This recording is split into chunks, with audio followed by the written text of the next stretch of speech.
3 de maio de 2018. Primeira derrota corintiana na Libertadores. Em jogo quente, polêmico aqui em Itaquera, Corinthians perde para o Independiente por 2-1. Resultado que embola o grupo 7 da competição. Cruzeiro atropela o Vasco em pleno São Januário, dá passo importante rumo às oitavas de final e elimina o time carioca da Libertadores. Hoje é a vez do Palmeiras entrar em campo pela competição sul-americana. Roger Machado terá 5 desfalques para o duelo contra o Aliança Lima. E ainda, Flamengo sai na frente da Ponte Preta em busca de vaga nas quartas de final da Copa do Brasil. E as repercussões da classificação do Liverpool para a final da Champions League.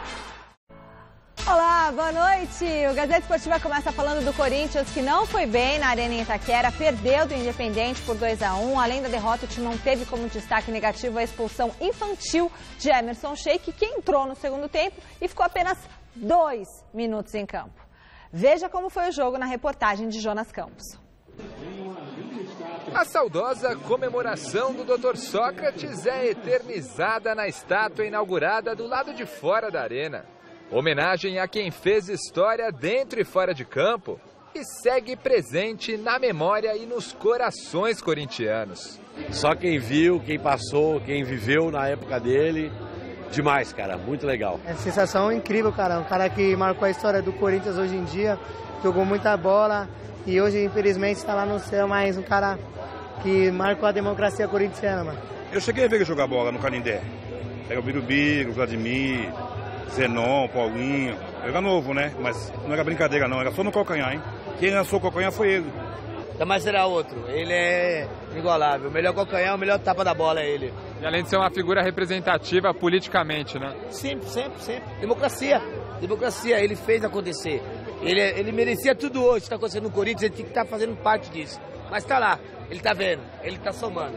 Sócrates era o diferencial, né? Era um cara diferente, ele entendia o momento, direta já, realmente faz falta.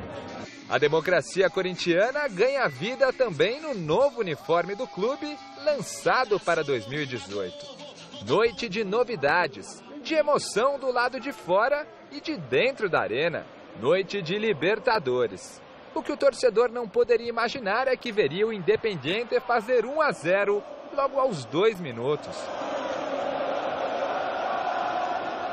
E olha, o segundo gol não veio por pouco. Cássio e o travessão salvaram o Corinthians.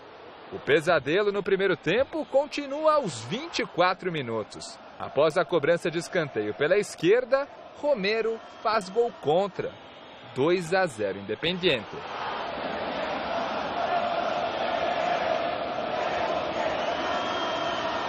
Mas o Corinthians, enfim, dá sinal de vida. Aos 31 minutos, o mesmo Romero aparece bem no pivô, gira bonito e deixa Jadson na cara do gol.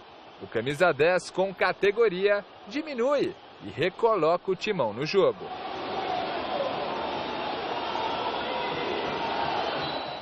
Aos 38, Jadson retribui o passe de Romero. O paraguaio cabeceou firme, mas parou na boa defesa de campanha. Na segunda etapa, o Corinthians seguiu tentando, mas nada de gol. O timão, em busca do empate, ainda ficou com um jogador a menos após a expulsão de Emerson Sheik, que havia acabado de entrar no jogo. Final em Itaquera, Corinthians 1, Independiente 2. Apesar da derrota, a primeira nesta Libertadores, o Corinthians segue na liderança do Grupo 7, mas agora é seguido de perto pelo próprio Independiente e pelo Deportivo Lara, ambos com um pontinho a menos que o Timão. O Milionários da Colômbia é o novo lanterna do grupo. Independente da competição, nós não podemos entrar sonolentos que nem entramos nesse jogo, né? Equipe muito mais ligada do que nós. E um primeiro tempo muito abaixo, principalmente os primeiros minutos aí, né? Poderia ter feito terceiro, quarto adversário. Então é muito ruim. Colocamos mais um na briga, né? Sabemos que estamos liderando a competição, liderando a nossa chave. E agora ter que buscar resultado fora e depois a decisão do último jogo em casa. Esse jogo a gente acabou entrando desligado, conversamos muito sobre isso, sobre a qualidade da equipe, sobre o quanto ela qualificada. Infelizmente teve essa desatenção no começo do jogo, acabou tomando os 2 gols, mas lógico, acho que hoje vai ser um dia chato porque a gente perdeu, almejava buscar a vitória, mas amanhã já é outro dia, nós temos que pensar em outra competição, mas vamos, como eu falei antes, nós temos totais condições de ir na Venezuela e buscar os 3 pontos e carimbar a classificação. Carille ainda foi perguntado sobre a expulsão de Emerson Sheik, que tomou o vermelho direto 2 minutos depois de entrar no jogo. Logo após a partida, por uma rede social, o jogador assumiu o erro cometido. O que tem que ser feito, acho que passa por mim, não passa pela diretoria e ninguém. Não sei te dizer se houve provocação ou não, mas enfim, de toda forma, deve ter errado, mas eu vou fazer de tudo para ver o lance, para depois tomar a decisão. Grande noite para você que acompanha o Gazeta Esportiva. Bom, começando pela postura do Emerson Sheik, irresponsável, sabe? É de uma responsabilidade. Tem que parar com isso. O Corinthians jogou tão bem lá na Argentina, jogou de igual para igual, jogou buscando o jogo, quase não teve falta no primeiro tempo, foi um jogo bonito de se ver. E aí, sabe, acho que o Emerson tem aquela coisa que ele foi colocado como herói quando o Corinthians ganhou a final do Boca, que ele, me fale agora o nome do zagueiro do Boca, o grandão lá, que ele quase mordeu da mão, o dedo. Você não precisa disso para ganhar na Libertadores, isso é coisa do passado, você tem que jogar bola, só jogar bola, em vez de dar entrada, catimbar, isso é uma bobagem. Tá bom, se desculpou, ok, mas prejudicou o Corinthians. Não vou dizer que se o Emerson continuasse em campo, o Corinthians ia empatar ou até virar o jogo, mas ficou muito mais complicado, muito mais difícil. E no começo do jogo, o Corinthians tomou um passeio. Foi um vareio de bola, como se diz no interior, o que fez o Independente. Foi para cima do Corinthians. Acho que o Corinthians não acreditou que estava acontecendo aquilo, porque parecia que o Independente estava jogando em casa. Foi para cima do Corinthians com volúpia, com vontade. Fez 2 e o Fábio Carille tem razão. Poderia ter feito 3, 4. Me lembrou em algum momento o que aconteceu com o Brasil e a Alemanha na Copa de 2014. Eu falei assim, será? Para a sorte do Corinthians ficou só no 2-1. Boa noite. Pois é, boa noite. O Corinthians perdeu 3-1. Foi 3-1. Aquele gol que o juiz anulou foi absolutamente normal. Não tinha nada de errado. Não houve falta no Rodriguinho e tal, parece ter sido a marcação do árbitro. Não teve nada. Foi gol. 3-1. Agora, e o Corinthians, o curioso nessa história toda é que o time do Independente, quando entrou em campo, entrou com 3 zagueiros. Eu pensei cá comigo, lá vem uma retranca daquelas, o Corinthians vai penar para ganhar. Ao contrário, o Independente partiu para cima do Corinthians, em 1 minuto fez o primeiro gol. O jogador do Independente deu 2 chutes cara a cara com o Cássio, que o Cássio pegou. Logo em seguida teve uma bola na trave dada pelo próprio Balbuena, né, se não me engano, contra. E depois o gol do Romero contra. E por fim o gol do Jadson, num dos raríssimos ataques feitos pelo Corinthians. Né? O Corinthians foi presa fácil durante todo o primeiro tempo do Independente, podia ter perdido por 3-1, perdeu por 2-1 no primeiro tempo. E no segundo tempo, quando começou a dar uma melhoradinha com as entradas dos jogadores, né? E a expectativa criou-se em torno da figura do Sheik, que de repente entrou e fez essa lambança toda que nós vimos aí, que é um absurdo. E ainda aquela mentalidade, né? Não, na América do Sul, você não vê o pessoal reclamando da qualidade do espetáculo, sabe? O pessoal dizendo, poxa, esse jogo... Não, é tudo raça, briga, né? Isso embute na cabeça do jogador também, e ele vai lá e faz essas besteiras todas aí. Não tem nada que ter raça. Libertadores, Campeonato Brasileiro, é tudo a mesma coisa. São jogadores de futebol, alguns com boa técnica e a grande maioria tecnicamente medíocre no sentido exato da palavra, mediano. Né? E esse problema continua, fica aí aquela velha história da Libertadores. Então, Libertadores é que nem outro qualquer campeonato. E a enquete desta quinta-feira é em cima da expulsão do atacante corintiano. A gente quer saber o seguinte: o Corinthians fez bem em trazer o Emerson Sheik de volta? Nossa, já estão contestando a volta dele por causa dessa expulsão. Foi uma expulsão ridícula, 2 minutos, infantil, outra, né? Mas vamos convir que é um pouco de exagero, né? Pouco? Imagina. Não, o Corinthians não tem muita alternativa, porque não tem elenco. Claro. Nós estamos vendo aí, não é? Só assim, jogou mal aqui, mas jogou mal outra partida também, que empatou de 0-0. Parece cansado até. Sabe, já aí o jogador está cansado, mas não tem muito recurso. É um jogador como o Sheik é útil nessa circunstância. Até porque teve oportunidades aí que ele fez gols importantes. Sim, claro, também, imagina, né? Longe disso. Bom, o Vasco deu adeus à Libertadores ao ser goleado pelo Cruzeiro em São Januário, 4-0. O resultado levou a equipe mineira à liderança do grupo 5 com 8 pontos. Veja os gols. O Vasco dá dó, né? Dá dó de ver o Vasco jogar. Foi goleado pelo Racing, agora goleado pelo Cruzeiro em casa. Deu adeus à competição. Se bem que o primeiro gol do Cruzeiro foi irregular e achei também que o último também foi irregular. De qualquer forma, 4-2, deu vitória do Cruzeiro mesmo. O Zé Ricardo desesperado, mas não tem muito o que fazer. O Vasco já tinha uma limitação, perdeu jogadores importantes também.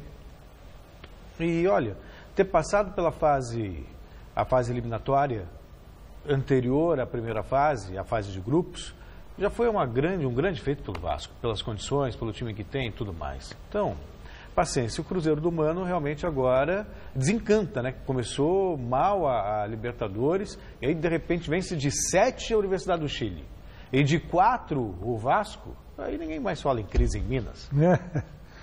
Mas o Cruzeiro tem um bom elenco, tem um treinador experiente e tal, mas não está jogando aquele futebol que se pode esperar dele, não, viu? Eu não vi esse jogo, não posso falar esse jogo do Vasco, mas sem dúvida nenhuma o elenco do Cruzeiro em relação ao elenco do Vasco é brutal, é abissal a diferença.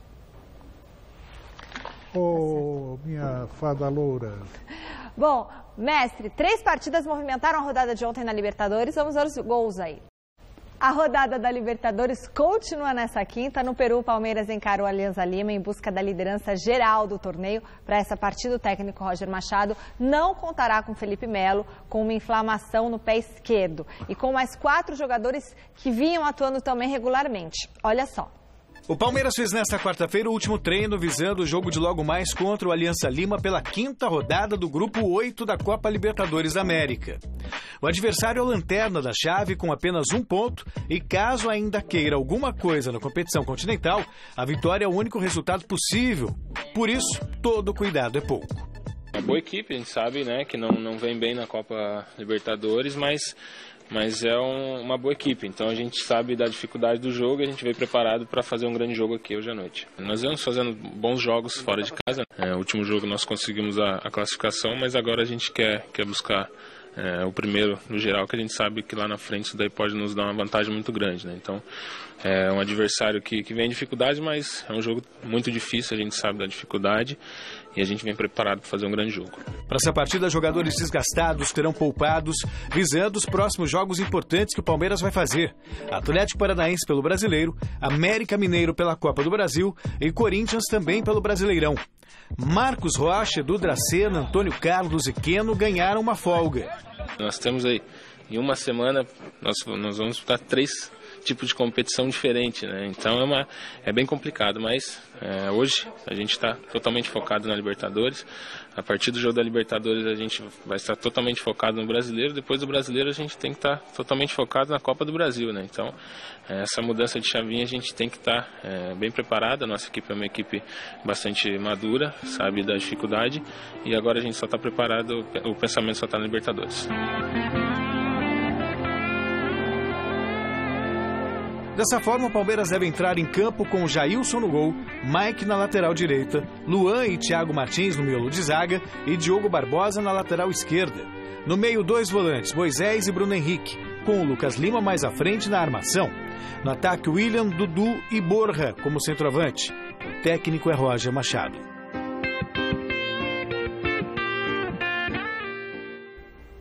Captou a mensagem, amado mestre? Foco e intensidade. Eu tô com muito foco nessa intensidade. Muito foco. Ficou fácil jogar futebol. Só manter o foco. Só foco e intensidade. Foco e intensidade. Foco e intensidade. Impressionante.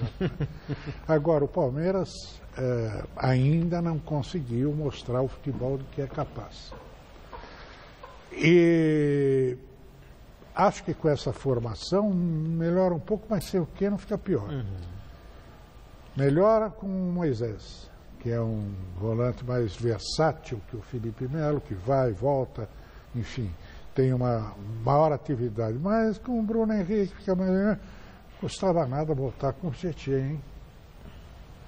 Moisés e Tietê, que foram a base da última grande conquista do Palmeiras. O time jogou bem. Custava nada. E, aliás, acabar com esse negócio de 2 volantes, hein? Eu botava o Felipe Melo aqui, botar o Felipe Melo de quarto zagueiro, botava o Palmeiras jogando mais ofensivo, mais avançado, marcação por pressão, no campo adversário. Nessa disposição, o Felipe Melo passa a ser um autêntico volante, porque é ele que vai distribuir o jogo ali na altura do meio de campo, como zagueiro. E botava Guerra, Lucas Lima e o Moisés. Aí o Keno, o Dudu e um centroavante. Ou então nem precisava do centroavante. Isso você chegou a falar no domingo para o Roger Machado? É exatamente não. Não cheguei a falar tudo, porque o Flavinho não deixou. Mas, enfim... E ele acha que... E por que ele acha que não, mestre? Por que ele fala que... Não, ele não disse que não. Ele fica um pouco receoso, você acha? De tomar gol? Eu acho que ele... Não, eu acho que ele começou a cogitar essa cogitar a possibilidade. Pode ter sido apenas gentileza dele, porque ele é um rapaz... Eu acho que não. Civilizado e tal... Mas pode também ser que tenha aberto um pouco a expectativa dele, a perspectiva dele. Sempre uma luz é importante. O Cuca chegou até a usar o Felipe Melo algumas vezes como zagueiro, ali ao lado do Mina. Ele chegou a fazer isso algumas vezes. É algo que é viável. Eu acho. E ele é forte. Porque o Palmeiras tem um problema na zaga. Ele só tem 2 problemas. E ele dá medo, viu? E dá medo. Mas é que ele é um tanto lento. Então precisa fazer uma experiência. Para ver se ele não vai... E é também um pouco destramelhado, né? Para fazer um pênalti é 1-2. Então precisa também verificar esse aspecto. Talvez... Mas do ponto de vista técnico, acho que seria o ideal se adotasse sistema. O time jogando, pressionando o adversário no campo, como fez o Independente ontem com o Corinthians no primeiro tempo, 30 minutos. E como fazem os times, os grandes times do mundo inteiro, dos grandes centros, né? Manchester, o City, né? o Bayern, Barcelona, Liverpool, todos eles jogam desse jeito. Só que no Brasil continuamos naquela atrás. Só consegue assistir quem é torcedor, como disse o Celso Cardoso. Foco e intensidade. A gente segue falando de futebol, só que agora da Liga dos Campeões da Europa. Ontem a Roma chegou pertinho de se classificar, quase fez um milagre, como o Celso Cardoso tinha falado que precisava de um milagre para a decisão do torneio, mas a Roma acabou superada pelo forte ataque do Liverpool e também por um erro claro da arbitragem. Tudo para ser uma bela final, né? Liverpool e Real Madrid, dia 26 de maio na cidade de Kiev, lá na Ucrânia. E jogos gostosos de se ver, né? Nós já tínhamos chamado muita atenção, claro, muitas outras vezes, mas especificamente o jogo Bayern e Real Madrid, por exemplo, a maneira como joga o Bayern. Quando não tem a posse de bola, fica lá uma linha de 4, uma de 5, sem nenhum problema. Mas quando tem a posse de bola, o Bayern atacava com 5 na área. 5 na área. Claro, todos eles E fazem. o Liverpool também, olha lá, você vê, sabe, os times buscando ataque, tem 4 da Roma na área, quer dizer. Então, eles partem para cima. Eles não à toa foi 5-2 o primeiro jogo, 4-2 o segundo, sabe? E aqui ao contrário. O jogo brasileiro é só assim. Bota a bola na extrema, seja pelo lateral, seja pelo ponta, ele vai e cruza para a área. Tem um desgraçado lá, um gato pingado dentro da área do ataque. O Cafu, que era criticado porque não sabia cruzar e tal, um dia eu estava conversando com ele, na seleção brasileira, eu falei, por que os caras pegam no teu pé aí de você não sabe cruzar? Se lá na Roma, ele estava na Roma ainda, no Milan, você é o maior assistente com cruzamento e tal. Ele disse assim, vai ver quantos caras tem do Milan na área e vai ver quantos caras do Brasil tem na área. O brasileiro tem terror da área. O Leônidas da Silva dizia o seguinte, que foi o grande artilheiro. Diamante Negro. Ele dizia assim, a área, o Romário usava o mesmo expediente, a área é a grande protetora do atacante. Que o cara faz pênalti, assim. Então, pega a bola tranquilinho, mata, faça a jogada. Entra na área, entre na área, jogador. Nossa, me dá uma agonia. Pelo amor de Deus. É verdade. Não dá para aguentar mais esse negocinho aí. E tem repercussões do jogo. Vamos conferir aí, João Batista.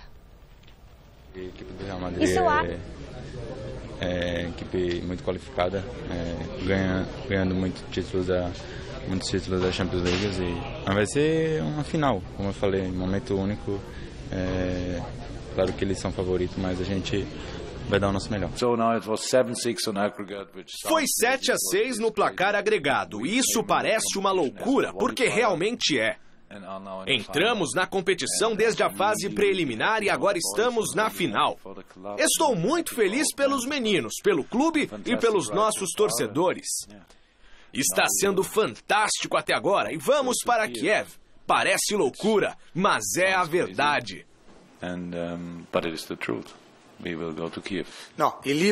O Liverpool teve méritos, provou ser uma equipe de jogadores muito fortes, mas poderíamos ter revertido o placar. Eles fizeram 45 minutos extraordinários, mas nós jogamos bem o segundo tempo desta partida. Se olharmos para as chances de gol de ambos os times, acho que os jogos foram equivalentes. A equipe que venceu ganhou por causa de poucos detalhes. Champions League na Europa e também aqui na várzea da cidade de São Paulo. O repórter Jonas Campos foi acompanhar as semifinais do torneio e nos mostra agora como a competição mexe com muita gente aqui na capital paulista. O Brasil está vazio na tarde de domingo, né? Olha o sambão aqui, é o país do futebol. Um torneio que, além de ser um dos mais cobiçados do futebol de várzea na atualidade, tem um charme todo especial, europeu. Bola personalizada, imprensa devidamente credenciada, imagens aéreas, narrador exclusivo do evento. Em clima de paz, torcedores de diferentes regiões e comunidades em festa, lotando as arquibancadas e até os setores menos convencionais. No gramado sintético, as equipes entram cheias de estilo, perfiladas, ao som de um hino bastante conhecido na Europa. Para quem não sabe, essa é a Supercopa Pioneer, conhecida também como a Champions League da várzea.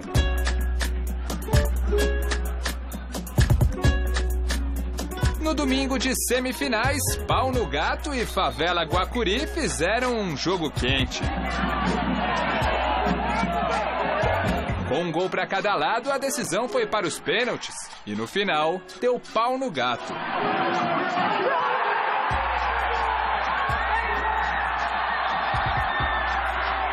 Na outra semi, duelo entre o MEC da Vila da Paz e o Nacional de Caieiras. Time que durante o campeonato ganhou um reforço de peso. Um cara que já fez história, muita história no futebol profissional. Aos 41 anos, vestindo a camisa 8 do time de Caieiras, Marcos Assunção reaparece nos campos de várzea, numa rotina bem diferente dos tempos de jogador. Quando o jogo começa, seriedade total do meio-campista, concentração. E na primeira falta, adivinha quem pega a bola? A cobrança para na barreira. Em jogo truncado, Assunção não tira o pé. E aproveita o intervalo para orientar o time, se hidratar e dar aquela moralzinha para a torcida. Na segunda etapa, mais uma bola parada para ele, dessa vez colocada na área com carinho. O gol do Nacional de Caieiras sai, mas logo é anulado pela arbitragem. Assunção insiste, mas nada de gol. O camisa 8 então é substituído com o placar no 0. O clima esquenta e o futebol surpreende. O garoto Gabriel do Mocidade invade a área, faz o gol da vitória do MEC e simplesmente desaba de emoção na comemoração. Herói improvável diante do Nacional de Caieiras de Marcos Assunção. O que representa na sua vida esse prêmio, craque do jogo, numa partida que tinha até o Marcos Assunção do outro lado, um jogo desse tamanho? O que tudo isso representa na sua vida, cara? Exatamente, é batalha, é como Davi e Golias. Do outro lado tinha um homem muito grande e que ninguém esperava que a gente ia vencer, e a gente junto venceu.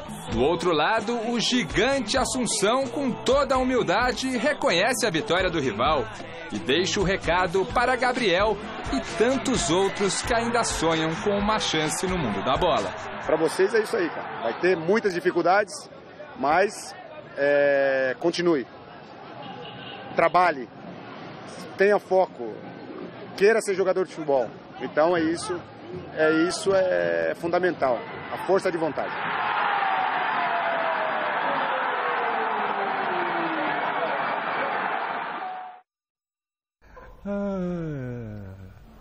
Quer comentar? Eu estava lembrando aqui, meu tempo de várzea, o campo era de terra batida, a torcida ficava ali com facão, alicate, esperando terminar o jogo. Se o time visitante não perdesse, estava ferrado. Era outro departamento, e não tinha essas frescuras de abaixar, levantar dedo. Acaba sendo uma, como é que chama? Um facsímile do futebol profissional, né? Do que o cara vê na televisão, mas é assim mesmo, melhor que seja assim, que tenha grama, que o futebol seja mais organizado. Até o discurso, né? Tudo, né? Até o discurso está parecido, meu Deus. A bola também rolou ontem pelos confrontos de ida das oitavas de final da Copa do Brasil. Na Arena Independência, Atlético Mineiro e Chapecoense ficaram no 0-0 e em Campinas o Flamengo fez 1-0 na Ponte Preta. Veja como foi o jogo na reportagem de Alexandre Silvestre. Belo público no Majestoso, perto de 10 mil pessoas e foguetório bonito na entrada da Macaca, que para chegar às oitavas de final da Copa do Brasil teve de suar a camisa, superando Nacional de Amazonas, Inter de Limeira, Sampaio Correia e Náutico. Já o Flamengo, que disputa a Libertadores, entra direto nesta quinta fase, poupando titulares veteranos, Diego e Juan, e atuando em Campinas, no Moisés Lucarelli, sem a presença de sua imensa torcida, por ordem do Ministério Público. Setor de visitante fechado e vazio no campo da Ponte. Dentro das quatro linhas, o Mengão parece estar em casa, começa amassando o adversário. Vinícius Júnior não perde tempo e esquenta as mãos do goleiro Ivan. Depois é Paquetá quem experimenta de longe.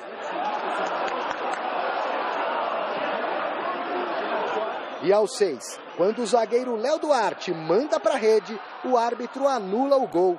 Empurrão. A zaga da equipe de Campinas sofre bastante. Dourado também incomoda, é perigoso. O primeiro contra-ataque mais ou menos da Ponte Preta só rola lá para os 30 da etapa inicial. E Ourinho recua para Diego Alves. De repente, Everton Ribeiro encontra Paquetá no fundo. E o ceifador de frente não perdoa. 32 minutos de partida. Flamengo 1-0. Henrique Dourado. Pouco antes do intervalo, enfim, uma boa jogada ofensiva da Ponte. Tabelinha, Thiago Real, Felipe Cardoso e Igor procura o ângulo sem sucesso. Cadê a macaca? Vibrante, cheia de energia. Na segunda etapa, quem sabe pinta uma inspiração. Difícil, né? E do escanteio cobrado por Rodinei, Everton Ribeiro quase amplia. Na volta, Renan Fonseca ganha no alto, mas testa para cima. A seguir, Felipe Saraiva força a barra na disputa com René e pede pênalti. Paquetá cobra a falta, Ivan cata firme. Lucas Mineiro dá o troco, Diego Alves faz golpe de vista. Outro arremate do Everton Ribeiro. Hever corta bom cruzamento da Ponte. O técnico Doriva mexe de baseada em busca do empate. O Fla desperdiça o 2-0 no toquinho do garoto Jean Lucas. O Aaron se esforça lá na direita. E aqui desse lado, o Léo Duarte dorme de touca, entrega a paçoca e o Felipe Cardoso tem duas chances inacreditáveis para igualar o placar. O Travessão e o Diego Alves salvam o Mengo. Num contexto diferente, Vinícius Júnior também joga fora a grande chance. René tenta gol espírita. Ivan se estica todo, defende e a zaga afasta. Na sequência, ele torce para a bola sair à sua direita. Ou para ela entrar lá na frente, nos acréscimos, na pancada do seu atacante. Fim de jogo, Ponte Preta 0, Flamengo 1. A volta é no dia 10, no Rio de Janeiro. Porém, antes dessa briga por uma vaga nas quartas de final da Copa do Brasil, os dois têm compromissos importantes pelo Campeonato Brasileiro neste final de semana. O Flamengo, no domingo, recebe o Internacional no Maraca nessa briga para manter-se na liderança da primeira divisão, enquanto a Ponte Preta, na Série B, vai encarar o derby contra o Guarani sábado à noite, lá embaixo, no Brinco de Ouro da Princesa. Pois é, o Flamengo é outro, né? Exemplo do Palmeiras, que tem um generoso elenco, mas não consegue, né, apresentar um futebol digno dessa perspectiva, né, dessa possibilidade que ele tem. Ganhar de 1-0 da Ponte Preta aqui desse jeito que nós acabamos de ver o Alexandre mostrando para nós, é realmente de lamentar. Agora, isso não justifica aquela atitude dos torcedores, entre aspas, né, porque são torcedores de uma certa ala da política flamenguista que estava lá para bagunçar mesmo, coreto. E não justifica, portanto, a presença deles e a atitude deles, né? Mas o Flamengo precisa melhorar muito, gente. Pelo amor de Deus, que os jogadores que tem que jogar mais bola. Duas partidas rolaram ontem pela Liga de Basquete Feminino. No Maranhão, o Sampaio Basquete venceu fácil o Presidente Venceslau por 66-47, que se garantiu nas semifinais do torneio. No outro duelo do dia, o Blumenau fez um jogo parelho com o Santo André, a Paba, mas conseguiu a segunda vitória na série por 70-63 e também se garantiu nas semis da competição. O time de Santa Catarina encara agora a poderosa equipe do Veracruz Campinas, enquanto que o Sampaio Basquete aguarda o vencedor dessa noite entre Uninassal e Ituano. Vamos falar do São Paulo, que sábado, 7 da noite, recebe o Atlético Mineiro no Morumbi. Fernando Gavini acompanhou o treino do tricolor e fez uma entrevista exclusiva com o zagueiro Bruno Alves. Confira. As inspirações são as melhores possíveis. Eu acompanhei muito, né? Eu gostava muito do futebol italiano, né? De ver aquele time do Milan, o Maldini e o Nesta, era uma zaga que em 2005, 2006 eu gostava muito. E no futebol atual eu gosto muito do futebol do Miranda também. Eu tinha o Lugano também como ídolo, então podia aprender bastante com ele ano passado e eu me espelho bastante no Miranda também, que eu acho que é um zagueiro completo. Ele é Bruno Alves, zagueiro que vem aos poucos ganhando espaço no São Paulo. Eu coloquei como metas no início do ano de estar aproveitando as oportunidades, então eu fico feliz com o que eu venho fazendo, que eu venho demonstrando. Claro que eu sei que eu posso evoluir muito mais ainda, mas isso é com sequência, confiança, o grupo está passando bastante confiança, o professor Aguirre também, então eu fico tranquilo para estar fazendo meu trabalho da melhor forma possível.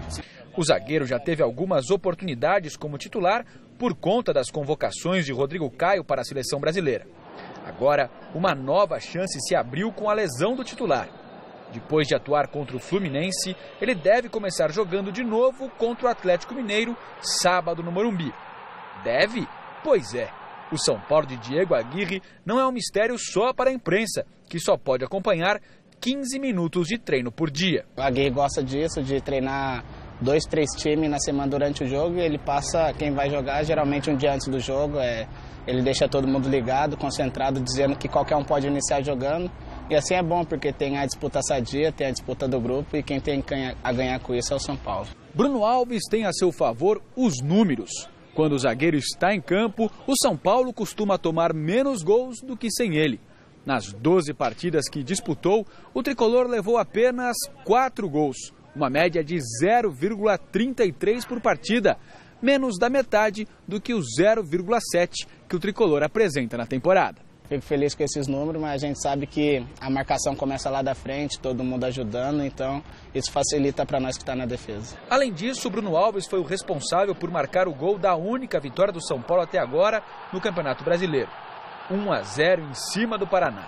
O jogo mais especial disputado por ele com a camisa tricolor. Foi uma emoção muito grande, né? No dia do meu aniversário ainda, então eu brinquei com todo mundo que eu ganhei o pacote completo e fui até pro DOP depois, falei, pô, ganhei até o DOP, então fiquei feliz, né, de estar podendo ajudar a equipe com os 3 pontos, porque a gente sabe que o Campeonato Brasileiro é difícil e qualquer ponto faz a diferença lá na frente. Aí o São Paulo, né, mestre, do Aguirre também tá... Tem gente que acha que está evoluindo, até acho, do ponto de vista da marcação, tudo bem, mas em termos de futebol, Você conhece a história ainda, né? do quarto cheio de gente reclamando, porque todo mundo está reclamando que a gente embaixo está fedendo. Aí o cara botou uma cabra lá dentro, um bode lá dentro. Aí a fedentina era 10 vezes maior, ninguém aguentou, tiraram o bode.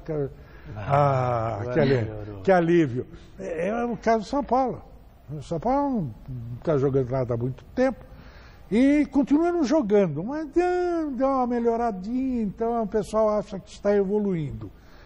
Não está evoluindo porque, primeiro, não sistematiza o esquema de jogo, não está definido, não mantém uma equipe razoavelmente bem dotada para esse futebol, né? Ele fica mudando, e com isso não há evolução, gente. Não há, é um jogo coletivo. Eu não sei o que vai acontecer com o São Paulo. Só quero dizer o seguinte, esse Bruno Alves aí é o melhor zagueiro que o São Paulo tem lá, viu? Que está jogando melhor. Mais do que o famoso Rodrigo Caio, mais do que o Arboleda. Viu? Esse é um daqueles, quando ele falou que se mirou no Miranda, lembra bem o tipo do jogador discreto, zagueiro discreto e funcional. É isso aí, que faz o que tem que fazer sem grandes, né? Fala, loirinha. Hora de falar do Santos, que agora volta as atenções para o jogo contra o Grêmio, domingo pelo Brasileirão. Jonas Campos tem as informações do Peixe. Maratona pela frente, 9 jogos no mês de maio. O primeiro deles na última terça-feira já foi derrota para o Nacional do Uruguai pela Libertadores. O segundo é neste domingo contra o embalado Grêmio pelo Campeonato Brasileiro. A boa notícia para Jair Ventura é que Eduardo Sacha, ausente nas últimas 2 partidas, melhorou do inchaço no tornozelo e já treina normalmente. O atacante estará à disposição para domingo. Por outro lado, o atacante Bruno Henrique, com lesão muscular na coxa esquerda, segue fora de combate. E agora o departamento do Santos tem uma nova preocupação. O garoto Rodrigo, que foi caçado na partida contra o Nacional do Uruguai na última terça-feira e deixou o campo sentindo o tornozelo esquerdo. A boa notícia do dia é que uma ressonância magnética descartou qualquer lesão mais séria no local. E Rodrigo, dependendo do avanço na recuperação, pode até aparecer entre os relacionados para enfrentar o Grêmio.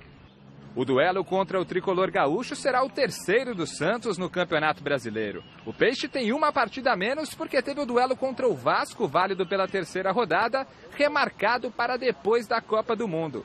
Até o momento, o time de Jair Ventura soma 3 pontos, com uma vitória e uma derrota. Na Libertadores, a equipe segue na liderança do Grupo 6. Mas o Santos está aí também, né? Perde uma, ganha outra, perde uma, já está classificado na Libertadores, no Campeonato Brasileiro também não está fazendo feio.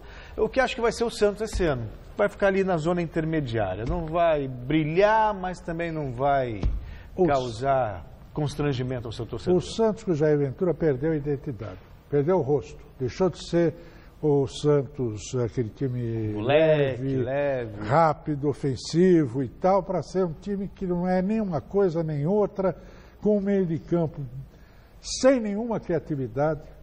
Não pode, o Renato não pode ficar fora desse time, gente, pelo amor de Deus. Ele é a âncora do meio de campo do Santos, é o cara que... E o Vitor Bueno tem que jogar como meio armador. Eu não sei o que acontece, que ele não põe. Nesse último jogo do Santos, ele jogou o quê aí? 15 minutos, 20 minutos. Foi o único momento que o Santos tocou a bola. Sabe? Olha, eu não entendo. O sujeito vive disso aí e não consegue ver umas coisas elementares, pô. Voltamos a falar do Corinthians, que depois de perder do Independente por 2-1, começa a se preparar para receber o Ceará domingo, 11 horas da manhã, na Arena em Itaquera. O repórter Alexandre Silvestre tem as informações do Timão. Confira. Fala, pessoal. E para esse compromisso, o Fábio Carille deve poupar muita gente. Se bobear, quase todos os titulares. O desgaste é grande. Foram 6 jogos em 18 dias. Os 2 últimos derrotas para Atlético Mineiro no Brasileiro e Independente na Libertadores. 4 jogadores pararam no DM. Fagner, Cleison, Ralf e René Júnior machucados. A diretoria busca reforços para compor o elenco. O volante Thiaguinho, esse aí dando de letra no bobinho, atua tanto na marcação como saindo para o jogo. E o Bruno Xavier brincando com o Casim, meia atacante, artilheiro do Paulistinha da A2 desse ano com 10 gols. Ambos chegam do Nacional por empréstimo até maio de 2019. Sou Bruno Xavier. Minha melhor característica é o passe e a finalização. Cara, eu acho que o que eu tenho para falar para a torcida é o que eu estou demonstrando no dia a dia, que o que não vai faltar é determinação e nem vontade. Não por ser Corinthians, mas por ser a minha marca de vida. O que nunca vai faltar é determinação e vontade. Então, nesse grande clube e com essa grande torcida, acho que vai combinar muito. Meu nome é Thiaguinho. Minha principal característica é marcação e chegada na área, né? Como segundo volante. Determinação não falta. Nenhum clube que eu passei faltou. E aqui é a principal. A característica do Corinthians é correr. Se não for na técnica, vai ser na raça e vai ser assim comigo, com certeza com o Bruno também. Novas peças para Carille, que, repito, vai poupar, rodar o time no final de semana. No domingo pela manhã, às 11 horas em Itaquera, diante do Ceará pelo Brasileirão, Pedrinho, que segundo o treinador não suporta 90 minutos, pode ser escalado de início, assim como o centroavante recém-contratado Roger. O Corinthians é o segundo colocado com 6 pontos após 3 rodadas, 1 pontinho abaixo do líder Flamengo. Na Libertadores está em primeiro do grupo, 7 pontos. O Independiente é o segundo com 6, junto com o Deportivo Lara, também 6, e o Milionários da Colômbia somando 4. Dia 17, se o Timão vencer o Lara na Venezuela, se classifica. Caso contrário, decide a vaga em 24 de maio na Arena contra o Milionários. E se chegar no dia 24 de maio, precisando da vitória contra o Milionários. Pode ser complicado, né? Porque o Itaquera, o que o Itaquera tem historicamente, né? Claro, história recente, foi construído em 2014, de espécie de alçapão, de bom aproveitamento do Corinthians, ao mesmo tempo é uma pressão danada. Porque o Corinthians teve chance de fazer resultados na Libertadores jogando Itaquera e não conseguiu. Foi eliminado pelo Guarani do Paraguai, foi eliminado pelo Nacional do Uruguai. Então é bom realmente que consiga a classificação lá contra o Deportivo Lara, porque se chegar dependendo de vitória contra o Milionários pode se complicar. Pela pressão, pela ansiedade, por tudo mais e principalmente pela incapacidade de construir jogadas de gol. E o Roger, que vai jogar no Campeonato Brasileiro, na Libertadores, não pode jogar. Então você tem como artilheiros do time Rodriguinho, 9 gols, em segundo o Jadson, com 5, que são os meias. Atacante mesmo, não faz gol do Corinthians, mestre. Que não tem também. Ou pelo Corinthians, né? Não tem atacante.